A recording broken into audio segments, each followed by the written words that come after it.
আসসালামু আলাইকুম এভরিওয়ান, চলে আসলাম নতুন একটা ব্লগ নিয়ে। আমরা এখন একটু বের হব, আমার একটা নতুন ফোন কিনতে হবে, এই জন্য। বনগাঁই যাবা?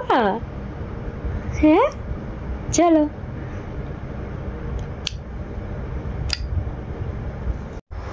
ঘুমের মধ্যে মাহিরাকেও রেডি করে নিলাম। মাম্মি মাম্মি ও মাম্মি, ওঠো ওঠো, ঘুরতে যাবা না? ওঠো ওঠো। এদিকে আয়াত রেডি হয়ে লাফালাফি করছে। আয়াত চলো চলো চলো, আমরা ঘুরতে যাব, আসো আসো আসো আসো। এদিকে আয়াতও রেডি, মাহিরাও রেডি। এবার ওরা আব্বু আসবো, তারপরে আমরা বেরিয়ে যাব।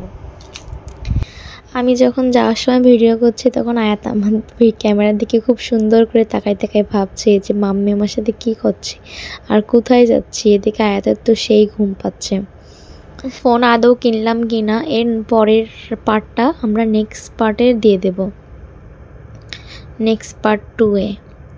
আপনারা আমার ভিডিওগুলো দেখবেন, ভালো যদি লাগে তাহলে আমি আরও উৎসাহ পেলে আরও ভিডিও করব।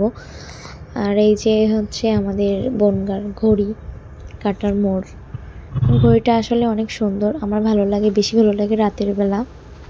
এদিকে ব্রিজের সামনে এই ভিডিওটুকু করছিলাম, আয়াত তো উঠছিল, মনে হচ্ছে আমি আর আয়াত উঠছি।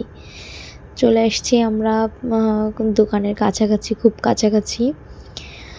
এই যে দোকান, এই দোকান থেকে আমরা সব যাবতীয় ফোন নিই। এদিকে হচ্ছে মাহিরা আমার দিকে তাকায় রয়েছে যে মাম্মি কি করছে, একটু একটু ভাবে লজ্জাও পাচ্ছে আমার মেয়েটা। আমি একটু বলছি মাম্মি একটু হাই দাও, তা হাই দেবে না, হাই দিতেই ও হাই তুলে ফেললে। এদিকে ওর আব্বু দাঁড়িয়ে রয়েছে। আজকে এই দোকানে প্রচুর ভিড়, এজন্য আমাদের একটু লেট হচ্ছে।